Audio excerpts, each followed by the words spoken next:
दोस्तों आज मैं आपको बताऊंगा कि जो आपका पीएफ कंट्रीब्यूशन होता है यानी ईपीएफ अकाउंट पे जो आपकी सैलरी से पार्ट कटता है वो कंट्रीब्यूशन का जो कैलकुलेशन है वो कैसे किया जाता है। कैसे आपको पता चलेगा कि आपकी जो सैलरी है उसमें से कितना पीएफ और कितना पेंशन आपके अकाउंट में हर महीने जमा हो रहा है, इसकी कैलकुलेशन क्या होती है। अगर कैलकुलेशन हम समझ जाएंगे तो हमें पता चल जाएगा कि हमारी जो सैलरी है उससे पीएफ कितना कटता है और एक्चुअल में कंपनी भी उतना पीएफ अलग से जमा करती है या हमारी सैलरी में से ही काट के जमा कर देती है। तो यहां पर मैं आपको बताने वाला हूं ईपीएफ कैलकुलेशन की पूरी प्रोसेस, कितना परसेंट होता है, ये सारी चीजें और आपको करके दिखाऊंगा, उदाहरण के तौर पर भी आपको समझाऊंगा ताकि आपको सही तरीके से समझ में आ पाए।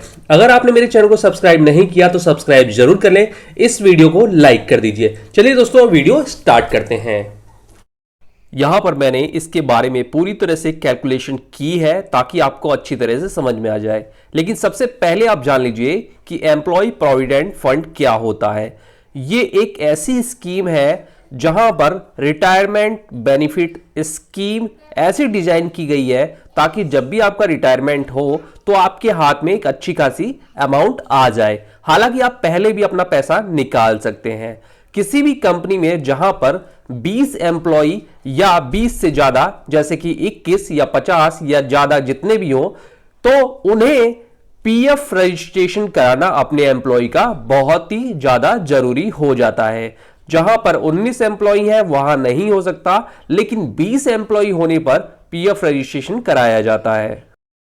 अब चलते हैं कैलकुलेशन की तरफ। कैलकुलेशन में मैंने एग्जाम्पल सैलरी का एक उदाहरण भी लिया है ताकि आपको अच्छी तरह से समझ में आ पाए। तो एम्प्लॉय कंट्रीब्यूशन ईपीएफ में जो होता है उतना ही अमाउंट एम्प्लॉयर को भी जमा करना होता है। एम्प्लॉयर यानी कि कंपनी। तो यहां पर सबसे पहले हम जो कैंडिडेट है यानी एम्प्लॉय है उसका सैलरी कितना है और कितना पैसा पीएफ में उसकी तरफ से कटता है, इसकी कैलकुलेशन करेंगे। यहां पर आपकी जो भी बेसिक सैलरी है उसका 12% पीएफ में जमा होता है आपकी सैलरी से कट के। अगर आपको डियरनेस अलाउंस मिलता है तो वो भी बेसिक सैलरी में जोड़ लिया जाता है। जैसे कि 14,000 बेसिक सैलरी है और 1,000 डियरनेस अलाउंस है तो 15,000 सैलरी हो जाएगी। तो यहां पर हम मान के चलते हैं कि 15,000 आपको बेसिक सैलरी मिलती है हर महीने। तो यहां पर आपका 15,000 रुपए का 12% हर महीने कट के पीएफ में जमा हो जाएगा, जो कि होता है 1,800 रुपए। ये तो हो गया एम्प्लॉय की तरफ से कटा हुआ पीएफ कंट्रीब्यूशन। अब बारी आती है कि एम्प्लॉयर को भी इतना ही पार्ट जमा कराना है तो वो कैसे कराएगा, चलिए उसको भी समझ लेते हैं। तो यहां पर एम्प्लॉयर कंट्रीब्यूशन है ईपीएफ में जमा करेगा, आपकी जो कटी है वो अलग जमा होगी और यहां पर एम्प्लॉय को भी उतना ही जमा करना है। लेकिन ये सब दो पार्ट में जमा होता है, यानी जब एम्प्लॉय पैसे जमा करता है तो दो जगह जमा करता है। एक तो आपके पीएफ अकाउंट में जाता है और एक आपके पेंशन अकाउंट में जाता है। ये कैसे होता है, कितनी कैलकुलेशन होती है, ये मैं करके बता रहा हूं। अब आपकी सैलरी थी 15,000 रुपए बेसिक सैलरी, उसका 12% कट के जमा हो गया पीएफ में। अब बारी आती है कंपनी वाले की, एम्प्लॉयर की। तो 15,000 का 12% इन्हें भी जमा कराना है अपनी तरफ से, तो वो होता है 1,800 रुपए। यानी कि कंपनी को 1,800 रुपए जमा करने होंगे। लेकिन 1,800 रुपए एक साथ एक चीज में जमा नहीं करने हैं, कंपनी को दो चीजों में जमा करने हैं। एक तो पीएफ अकाउंट में जमा होगा, एक पेंशन अकाउंट में जमा होगा। तो 12% को दो जगह डिवाइड करते हैं रूल्स के हिसाब से। पीएफ जो जमा होता है 3.67% होता है 12% का, और पेंशन में जो राशि जमा होती है वो 12% की 8.33% होती है। यानी कि टोटल 15,000 का 12% हो गया 1,800 रुपए। तो उसमें से 3.67% पीएफ में जमा हो जाएगा और 8.33% पेंशन में हो जाएगा। ये कंपनी वाला जमा कराएगा। चलिए इसको एक उदाहरण से समझते हैं।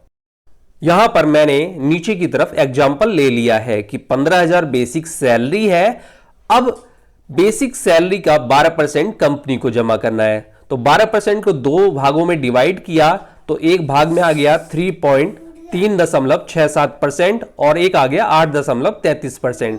तो 15,000 का 3.67% 550 रुपए होता है और 8.33% 15,000 का 1250 होता है। इसको अगर जोड़ते हैं तो टोटल आता है 1800 रुपए, यानी कि कंपनी को भी 1800 रुपए जमा करने होंगे, लेकिन दो जगह।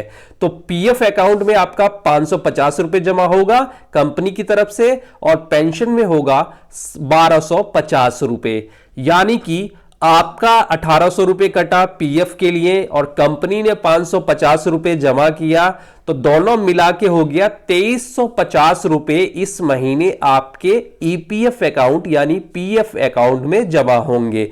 बाकी का 1250 रुपए बचा वो आपके पेंशन अकाउंट में जमा होगा। ये पासबुक में आपको दिखाएगा। पासबुक कैसे देखते हैं इसके लिए आप मेरी वीडियो देख सकते हैं चैनल पर, वहां पर पासबुक देखना मैंने बताया है।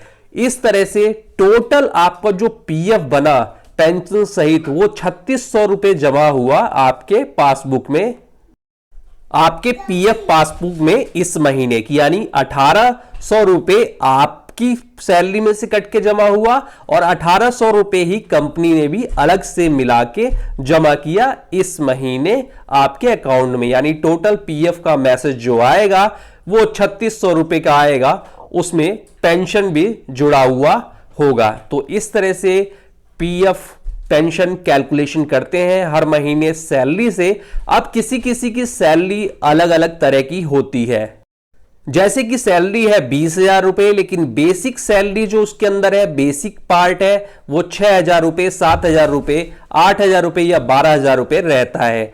तो उसकी पीएफ कैलकुलेशन बेसिक सैलरी पर होती है, ना कि टोटल सैलरी पर। किसी की भी टोटल सैलरी पर पीएफ कैलकुलेशन नहीं होती, सिर्फ बेसिक पार्ट कितना है उसके ऊपर होती है और डियरनेस अलाउंस कितना है वो भी बेसिक पार्ट में जोड़ दिया जाता है। वीडियो अच्छी लगी है तो लाइक शेयर जरूर करें।